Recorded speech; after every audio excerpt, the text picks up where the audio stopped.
O que vai impactar na sua vida agora no Café com Política. No Café com Política de hoje, a gente recebe o segundo vice-presidente da Assembleia Legislativa de Minas Gerais, o deputado estadual Cristiano Silveira, do PT. Deputado, obrigado pela sua presença aqui no Café com Política. Um bom dia para o senhor. Muito bom dia, Léo. Bom dia também para Thalita. Bom dia. E bom dia, Marim, a turma que está aqui hoje com a gente. Obrigado pelo espaço, pela oportunidade. Deputado, a gente já começa falando sobre um assunto que tem dominado as últimas sessões da Assembleia e hoje também pode ser um dia importante, a reforma administrativa do Estado. Como que o senhor, o Partido dos Trabalhadores, tem avaliado essa proposta que foi enviada? Eu tenho discutido o seguinte: reforma administrativa não é tabu. Todo governo, quando é eleito, ele tem um plano, um projeto que foi escolhido nas eleições, ele vai montar a sua estrutura administrativa contendo, da execução daquele plano vitorioso. O governador tem falado muito do esforço, de um sacrifício, vamos chamar assim, de fazer uma reforma que também traga economia, para o Estado diante da crise que nós estamos vivendo.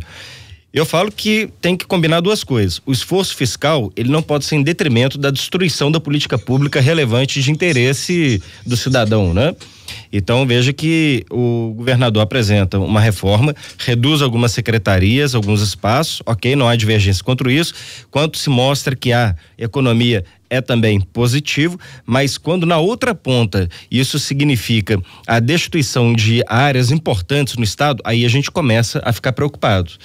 Eu vou te dar um exemplo. Por exemplo, o governo apresenta a fusão das secretarias de Cultura e Turismo. Eu entendo que são duas áreas distintas. Talvez em um determinado ponto podem se encontrar quando você fala o seguinte: o turismo de patrimônio. Eu vou fazer turismo na cidade histórica de São João do Rei, que é um patrimônio cultural, por exemplo. Mas o turismo, ele é muito mais amplo, ele está muito mais na lógica do negócio, do desenvolvimento econômico, do que na lógica do patrimônio. Quando eu olho o orçamento que foi gasto, vamos chamar assim, ou investido no orçamento no último exercício 2018 na área do turismo, na área da cultura, é 0,000 alguma coisa do orçamento, para áreas que são tão estratégicas. Minas tem o maior acervo de patrimônio tombado pela Unesco do lado da cultura, e Minas teve um movimento de mais de 6 bilhões de reais na economia advindo do turismo. Então eu acho que aí eu chamo de economia porca. É quando você faz um esforço fiscal para ter uma receita pequenininha em detrimento de política que poderia fomentar, inclusive, a economia e gerar receita para o Estado. Como é que vai ser a postura do partido hoje nessa votação?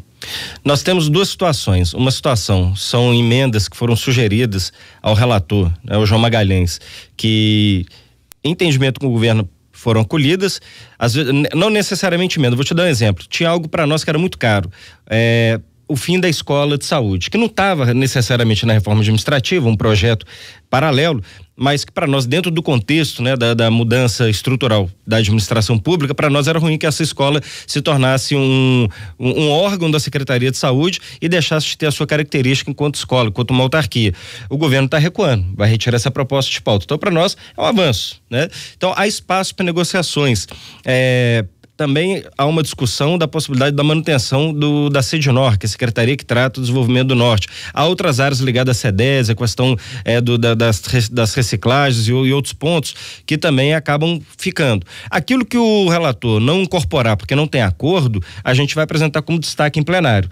Eu, por exemplo, não teve acordo essa questão da manutenção da Secretaria de Cultura com a Secretaria de Turismo. O relator não incorporou, então eu vou apresentar como destaque em plenário para que os colegas avaliem. Pois é, a audiência ficou definida para segunda-feira da próxima semana. Só que ontem startou o calendário de votação da reforma. Ela inicia hoje, às 14 horas, tem uma extraordinária às 18 e amanhã também, 10 da manhã e 14 horas. Então, se esse cronograma for cumprido, como pretende os líderes e o próprio presidente, nós teremos uma audiência quase que intempestiva. É claro que a audiência ela não perde o foco, porque o governador pode lá na frente vetar algum ponto da reforma, ele mesmo pode vetar algum ponto que ele mandou. Então a audiência acho que ainda tem uma validade, que ela continua o debate até o governador vetar ou não depois o projeto, aquilo que for aprovado e como vai ser aprovado na Assembleia nesses 2 dias. Na opinião do senhor, quais os pontos positivos e os negativos nessa proposta de reforma aí que o governo Zema faz? É o que eu estou dizendo, acho que todo esforço para você gerar economia reduzindo o tamanho do Estado, ele é bem-vindo. Eu acho que o governo, ele acaba tendo um dilema. não vou nem chamar de dilema, uma grande contradição. O governo quer, por exemplo, acabar com a secretaria que trata da política no norte de Minas, quer fundir a cultura com o turismo, tira outros espaços que, na minha opinião, tem uma importância, uma relevância na promoção da política pública, com o argumento do esforço financeiro. A economia prevista inicialmente, preliminar, pode gerar em torno de 38 milhões de reais por ano. Isso não é nada, isso é uma mixaria perto do orçamento de 90 bi, de previsão de 90 bi do Estado. E, por outro lado, quando a gente fala de esforço fiscal, ele não faz o esforço fiscal, por exemplo, cumprindo a promessa de campanha de não receber salário, os secretários não receber salário. Pelo contrário, o secretário recebe salário e daí indicado para conselhos que era criticado pelo governo anterior. O governo mantém cargos comissionados na Fazenda, que já tem os maiores salários da administração pública e vai gerar, 58 milhões talvez de despesa por mês. Vou até aproveitar o gancho do senhor. O senhor acha que o Zema tem descumprido as principais promessas de campanha que ele fez? A gente vê, por exemplo, o uso dos aviões, dos helicópteros do governo, que ele julgou como desnecessário e criticava inclusive os antigos governos, falando que eles gastavam dinheiro em cima disso.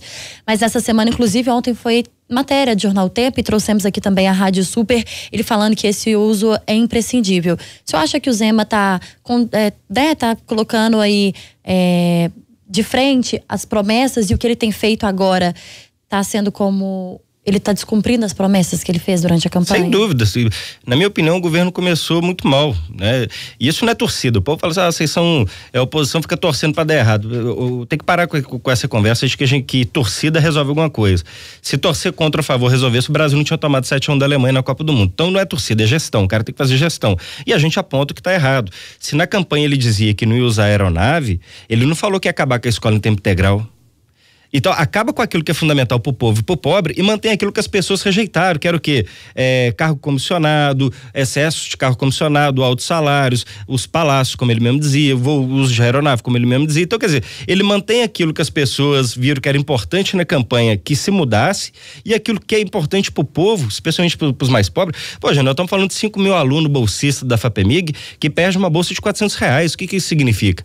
É relevante no ponto de vista da pesquisa, da ciência, da tecnologia e da manutenção de muitos alunos que são pobres e precisam dessa bolsa. Acaba com a escola em tempo integral, que atende 111 mil alunos, tem 9 mil professores envolvidos nesse projeto. Aí agora começa a demitir o povo das UAS. Então, quer dizer, ataca aquilo que é importante do serviço público, os mais pobres na lógica da estrutura do governo, e mantém a nomeação de secretários em conselhos, a turma está recebendo salário, falou que não ia receber salário, usa aeronave, dorme em palácio. Então, assim, a contradição ela está exposta.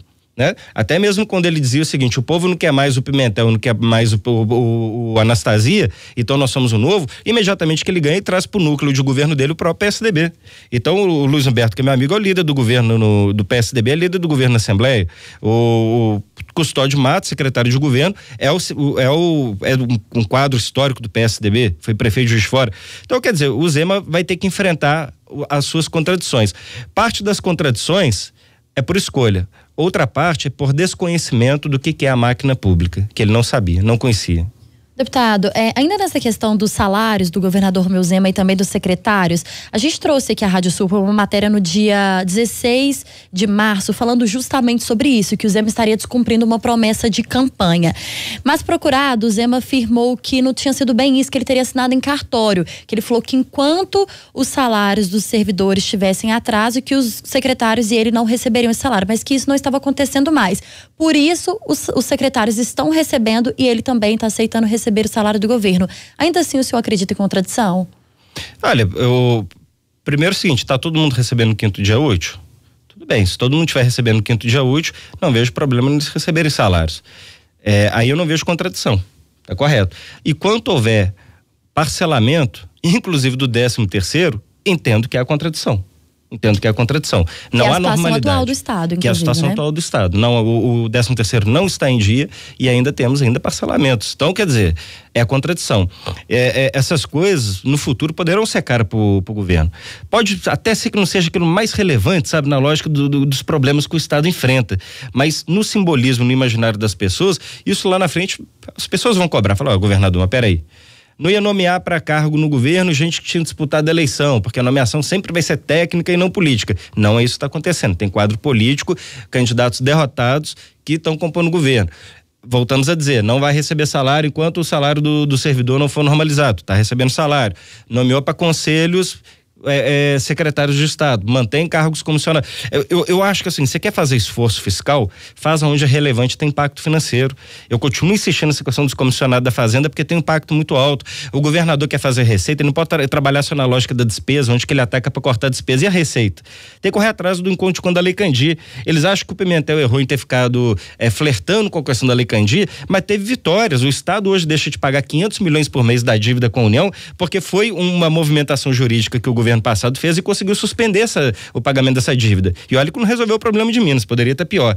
O governador entrou com ação no Supremo que decidiu que Minas tinha recurso a receber pelas perdas da Lei Candir, que era aquilo que estava determinado na Lei Candir de 20 anos atrás, e determinou que o Tribunal de Contas da União e o próprio Congresso fizesse então o acerto de como seriam, né, feitos essa questão do encontro de contas. Então, o governador tem que insistir nessa tese. A tese já avançou, caminhou até determinado momento, ele tem que continuar perseguindo. Fazer uma revisão dos incentivos fiscais. Tem setor que tem 20 anos tem incentivo fiscal e tem que saber se isso ainda é importante ou não, se ainda é relevante ou não. Então, Minas perde muito dinheiro com incentivo e benefício fiscal do setor que talvez hoje não precise mais, que naquele momento pode ter enfrentado uma crise e necessitou. Então, eu acho que tem que também começar a olhar na lógica da receita. Quais são as fontes da receita?